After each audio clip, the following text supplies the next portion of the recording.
Countdown for blastoff. X minus 5, minus 4, minus 3, minus 2, X minus 1, fire!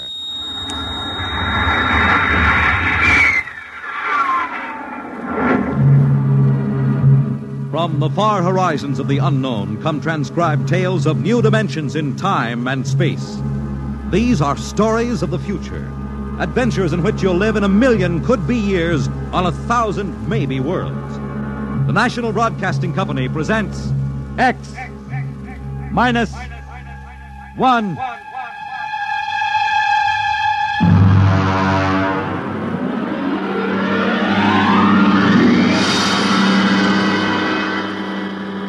Tonight, X minus 1 presents Pyrigi's Wonderful Dolls by George Lefferts.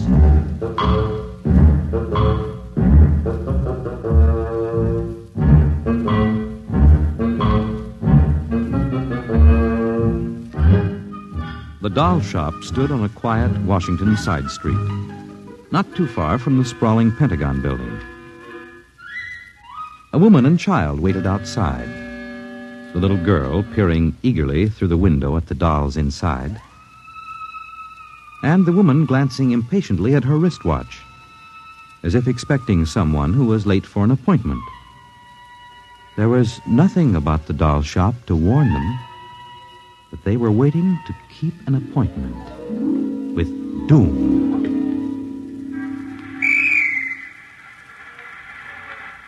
Mommy, look. What, dear? In the window of the shop, the tiny dolls. Oh, Mommy, do you think Daddy will buy me one? We'll ask him when he comes, dear. Should be here soon. He said 3 o'clock on this corner. I see him, Mommy. See? Oh, Henry, over here. Hello, dear. I'm sorry I'm late. Well, we're all ready to go shopping. Cindy's been... Yes, well, I'm afraid we'll have to call off the shopping, Elma. Oh, Henry, we promised Cindy. Well, I'm sorry, but it's just one of those things. You've been the wife of an army colonel long enough to know his life isn't his own. What is it this time? Some more of that flying sphere nonsense. The pilot who says he sighted it last month crashed and was killed today, and the general wants a full report. Oh, dear. What next? Well, I got a staff meeting at the Pentagon at 3:15. Daddy, look in this window. Well, I haven't time, dear. Alma, Just for a minute, Daddy, Yeah, please. Now, Cindy, I haven't time to stop and watch a bunch of 6-inch dolls parading around in the shop window. Say, they are lifelike, aren't they?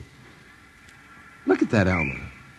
Dolls are marching around like a regular review. They've even got their own little band. See the one in the red jacket, Daddy? Yeah. He's the leader. He's bowing to us. Well, they don't look human. Henry, your staff meeting. Oh, yes. Well, I got to run. Can we buy one, Daddy? Well, not now, dear, and I'll run along. Now, don't go spending a lot of money on that nonsense. No, Alma. dear. Bye. Bye, Cindy. Bye, Daddy. Oh, look, Mommy, the band is going to play. Aren't they wonderful, honey? Honey, I must have stood on this corner 1,000 times. I've never noticed this shop before. Look at the man inside, Mommy. Who's he? That's the proprietor, dear. Doesn't he look funny with those red cheeks and white mustache? It's easy to see who he models his dolls after. Mommy, look. He's coming to the door. He's coming. Good evening, children. Good evening. How funny he talks. Hush, Cindy. Would you like to step inside the shop of Santo Pyrigi? Well, yes, we would. But... This way. Mommy, it's like fairyland. Here in the shop of Santo Pyrigi, creator of Pyrigi's universal wonderful dolls, the world of adult reality is blended with the world of child's fantasy. This is a new shop, isn't it, Mr. Perigi? What is new and what is old? Come, this way. Would you like to meet one of my little ones? Oh, yes. Now, this one in the red jacket is Toto. He's the leader. Handle him ever so gently. See, I will set him on the table. Speak, little one. How do you do? How do you do? How do you do? Oh, Mommy, he talks. The doll talks. Amazing, absolutely amazing. That is nothing for Pyrigi's wonderful dolls. Listen. Sing. Sing, Toto. Sing for the little girl. My name is Toto. Sing, Toto. Men are big and tall. Dolls are very small. When men begin to fall, The dolls will rule them all. More. How do they work, Mr. Perigi? How do they work? Ah, that is the secret of the great Pyrigi, greatest of all doll makers. To make an ordinary doll is nothing. To make a perfect replica, that is something. But to make a doll with intelligence, that is the work of an artist, eh? I suppose that they're very expensive to buy. The Pyrigi does not sell his dolls, madam. You don't sell them? When I construct a doll like Toto, I cannot bear to be permanently separated from him. So instead of selling, I rent my little people. You do? You rent dolls? Precisely $10. For how long? For as long as they are cherished. My only request is that when you grow tired of my dolls, you return them to me in good condition. Oh, Mommy, could we take him home? Take him home. Take him home. Take him home. Oh, look, he's bowing and dancing. He wants to Well, come. honey, your father said that we shouldn't spend a lot Oh, of money. please, I'll take such good care of it. Please. Well, honey, we'll have to deal with your father later, but... Well, Oh, Mommy. all right. Wrap him up, Mr. Perigi. But I have a feeling that when your father comes home, we'll be sorry. Be sorry. Be sorry. Be sorry. Be sorry.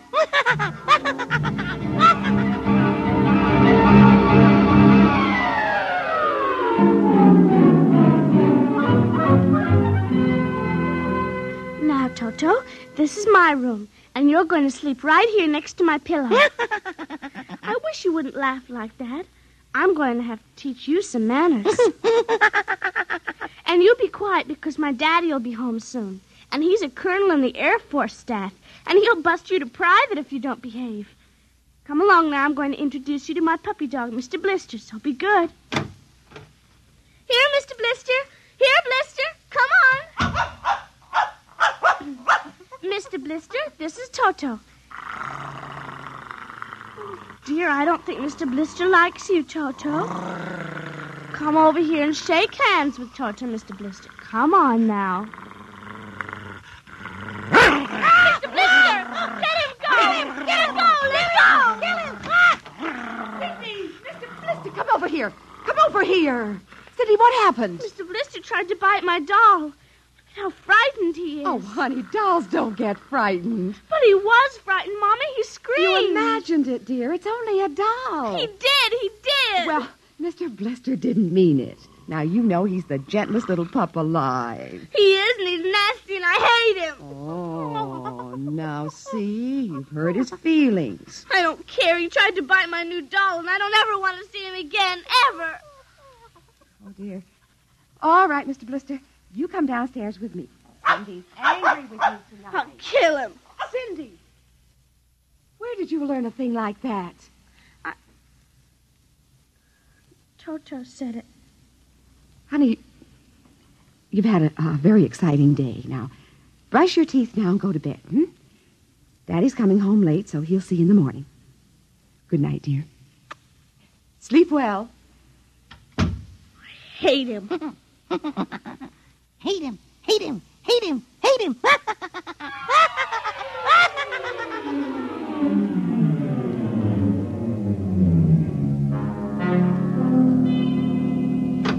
Morning, Alma. Breakfast ready? In a minute, dear. How was the staff meeting last night? Horrible bore as usual. I don't know what's got into the old man. Just because a few farmers corroborated the pilot's report, he thinks some strange aircraft has penetrated our radar zone. Well, where's the little one? Up in her room. Now, that's funny. She's usually down here before me. Well, she's probably up to something. Sit down, dear.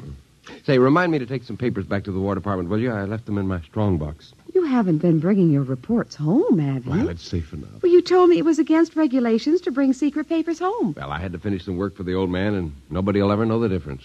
Well, I don't know. Oh, would you feed the puppy before we sit down, Henry? Yes. His bowl's under the sink. Where is he? Say, that's funny. Here's his supper from last night, only half eaten. He's getting fussy. Doesn't like canned dog food anymore.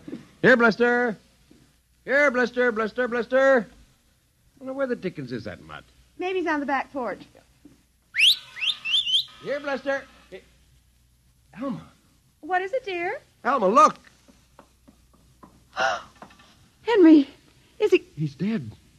But how? From the looks of it, he might have been poisoned. But who would do a thing like that to an innocent little puppy? I don't know. Let me see his dish. Look at that. I don't understand this at all. Not at all. What, dear? What is it? There are pieces of broken glass in this food. Blue glass, you see? How? Henry. What? I just remembered something. What? It may be coincidence, but in the bathroom this morning... Well, what about the bathroom? Cindy's blue glass, the one with the Mickey Mouse on it, was broken.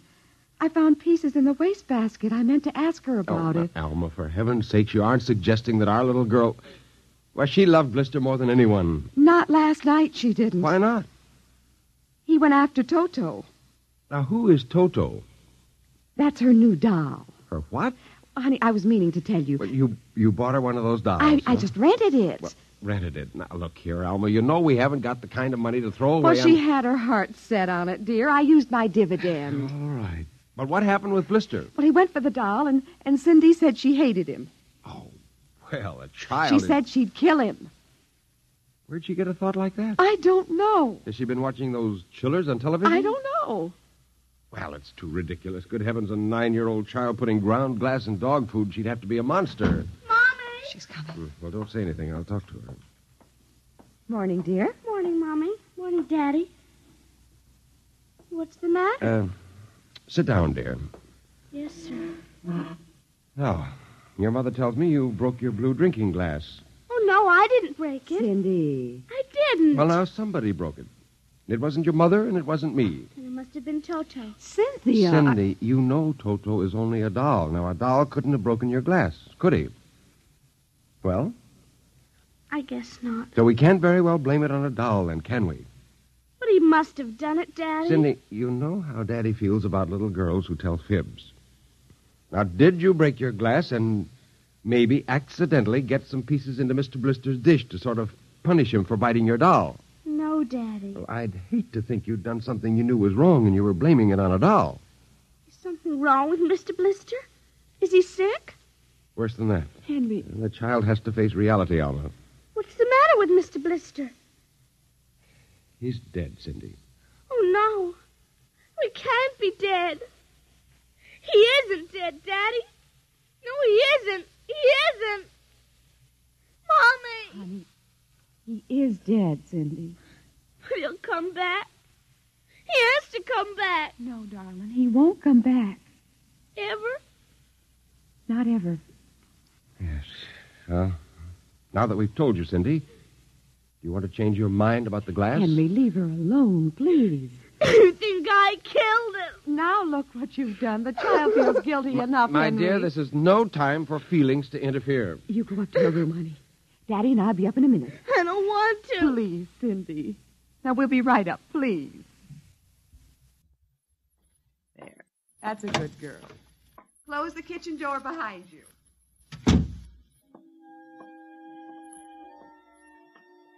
Mr. Blister's dead. He isn't coming back. Ever. Ever. Daddy thinks it was me, but it was you. It was you.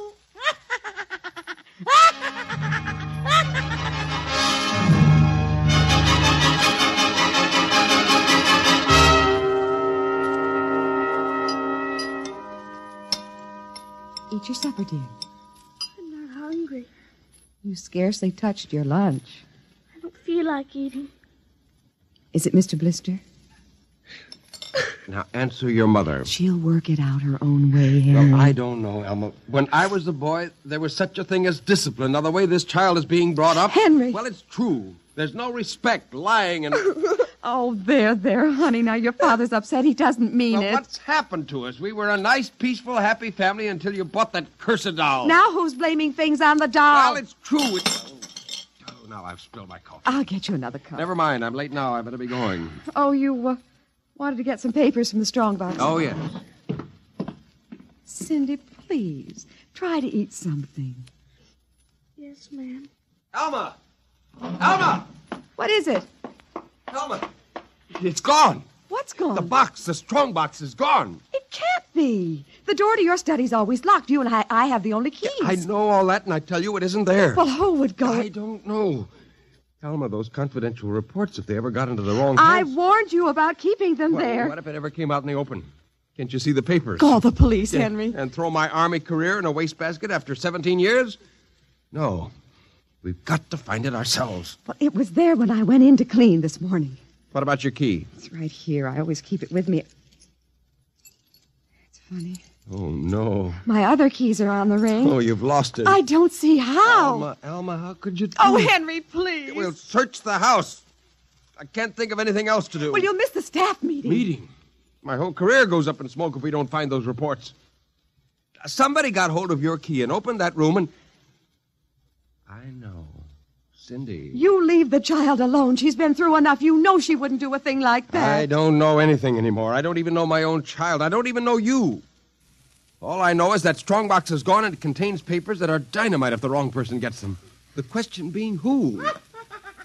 What's that? It's coming from upstairs. It must be Cindy's doll. Oh, that blasted doll again. Something must have set it off. I don't know how the mechanism works. For heaven's sakes, let's go up and shut it off.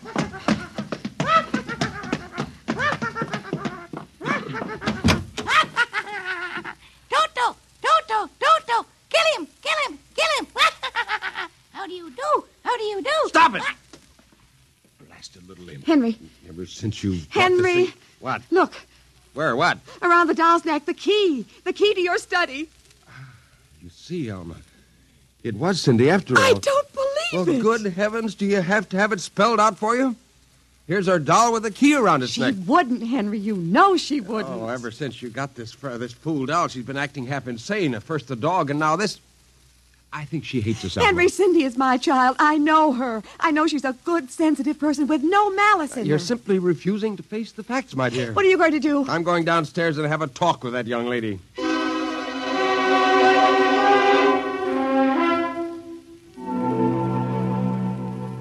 You're not telling the truth, Cindy. I am. Cindy, now you know that strongbox is very important to me. Now, I can understand that you might have been angry at me because I scolded you, and so you took it and hid it, just to spite me. Now, all I ask is for you to tell me the truth. Now, where is it? I didn't take it, Daddy. Honest, I didn't take it. Well, I suppose you're going to tell me now that a little 6-inch doll took it and hid it. Well, I'm speaking to you, young lady. But I didn't take it, Daddy. You don't understand. Toto did it. He's terrible, awful. He says things. He's going to kill everybody. Cindy, you're inventing things. It's true. At night when I'm sleeping, he stands next to my pillow and whispers things to me. Awful things. He told me he'd kill me, too, if I Alma, if I told you. I think this child is sick. I think she needs a doctor. She's frightened, Henry. She's trembling like a leaf. Come on, dear. We'll go up to your room. I don't want to go up there. Honey, Mommy will stay with you. I'm afraid he's up there. Who? Toto. Well, he won't be up there for long. Mr. Toto is going right back to Pyrigi's wonderful doll shop before I lose my sanity, which means right now.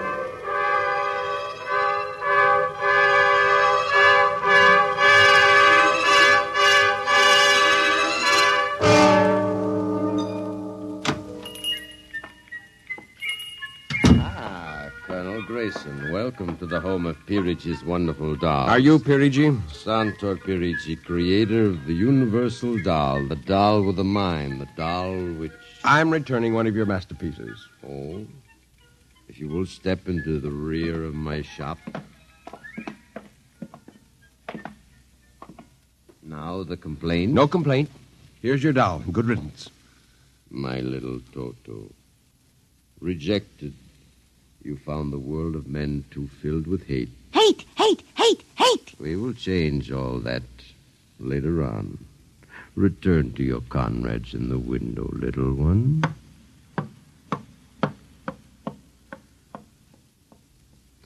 And now, Colonel Grayson. I think we have no further business. Ah, but we do, Colonel. Let me see.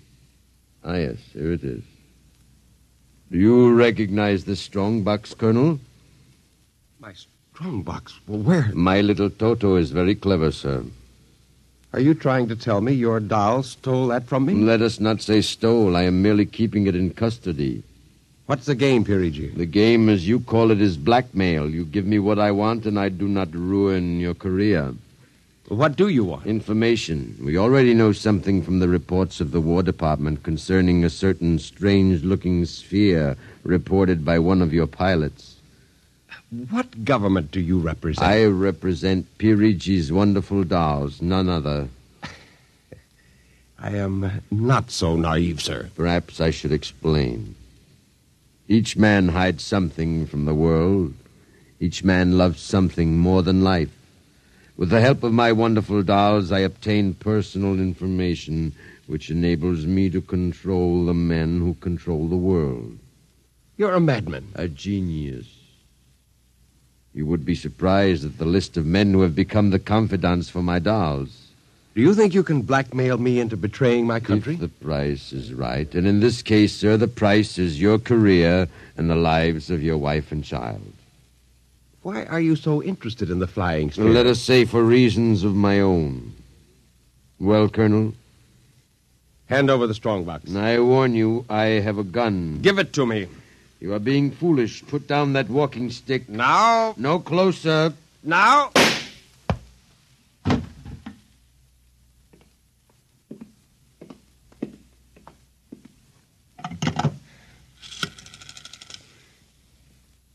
Hello?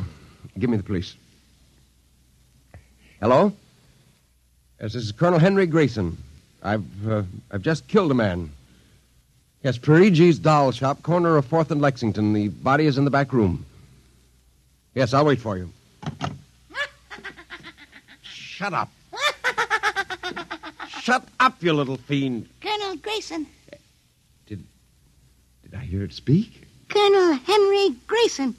I must be going out of my mind, a 6-inch doll. Shut up! Your master's dead. You are mistaken, Colonel.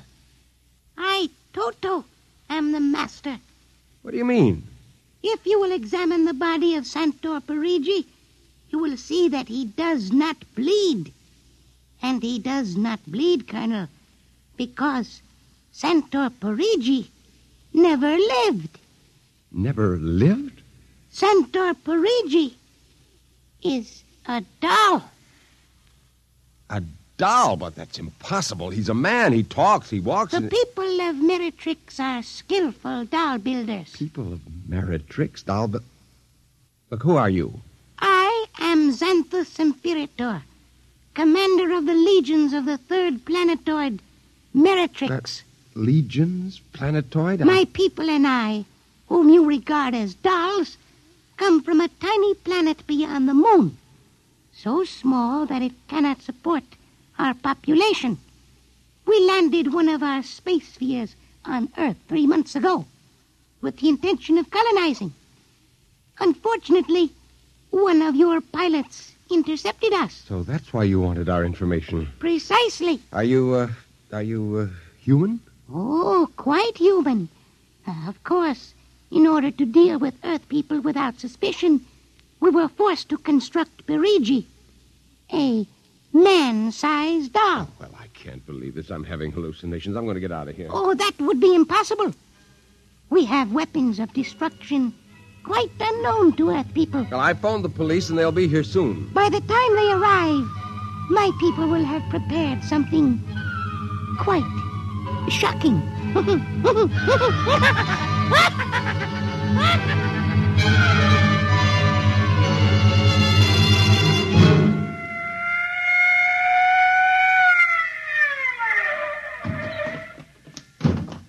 Cover him, Ryan. Okay, Sarge.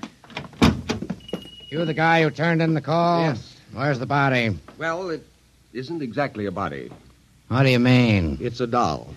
A what? Well, you've got to let me explain. Now, this sounds fantastic, but I've stumbled onto an unbelievable plot to control the world. Keep talking. Now, these little dolls, they aren't really dolls. They're tiny people. There's a big doll named Santo Perigi, and he runs this shop. Holy smokes. He's off his trolley, Sarge. Listen, mister, we got a call that there was a murder here. Now, if there was one, where's the body? Behind those curtains in the back. Only it isn't really a body, you see. What? I hear something back there, Sarge. All right, cover those curtains. You! Is anyone back there? Come on out. Come out or we'll come in and get you. Something's coming. The curtain's opening. Welcome, gentlemen. Perigi. Well, this is impossible. I smashed his skull. You know this guy? Yes, that's the one. That's the doll. What's your name, mister? Pyrigi. Santo Perigi, creator of the Universal Doll. You ever see this man? Never until just now. What? Well, he's lying. I tell you, he's nothing but a life-size doll. The real masters are these little dolls. Ryan, are you getting this? He's wacko, Sarge. Nutty as a fruitcake. Look, I'm not crazy, I tell you. I can prove it. They must have fixed up his head when I smashed it in. Touch him, you'll see. Mr. Perigi, you know what the guy is talking about. The man is demented, obviously. Look, I tell you, there's a plot to control the Earth. Listen, you've got to let me call the War Department. They'll want to know about the flying sphere. Holy mackerel, this gets worse every minute. Ryan, Take him to headquarters? save some time. Take him down to the psycho ward. Okay, Buck Rogers. Now, look, Come along nice and quiet Look, you've now. got to listen to me. Don't you see the future of mankind is at stake? Sure. I know how it is. Look, he's nothing but a man-sized doll. Touch him. And the little ones are going to take over the Earth. I know. I had the DTs once. Okay, Sarge. Now, look. We'll see you later. Please. Come along. Please, now. listen to Come me. on. You've got to listen to me. Sorry to cause all this trouble, Mr. Perigi. Not at all, sir. Not at all. Well, I'll be. Well, that ain't the cutest little doll. Say, my little girl will be nuts for that. Perhaps you will accept it as a gift Well, now. for saving my life. That madman might have killed me. No home is really complete without one of Pyrigi's wonderful dolls, Sergeant. Is that right, Toto? Yes, but I would couldn't- like in some way to show my gratitude. You will be doing me a favor if you will take the doll home to your little daughter.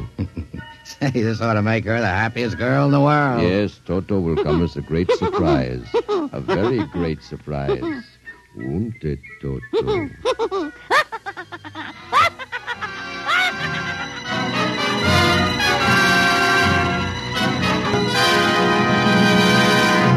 Tonight, by transcription, X-1 has brought you Pyrigi's Wonderful Dolls, written by George Lefferts. Heard in the cast were Janet Alexander as Cindy, Ann Petoniak as Alma, Nelson Olmsted as Henry, Joe DeSantis as Pyrigi, Michael O'Day as Toto, Ken Lynch as the Sergeant, and Frank Milano as Ryan. This is Fred Collins speaking. X-1 was directed by Fred Way and is an NBC Radio Network production.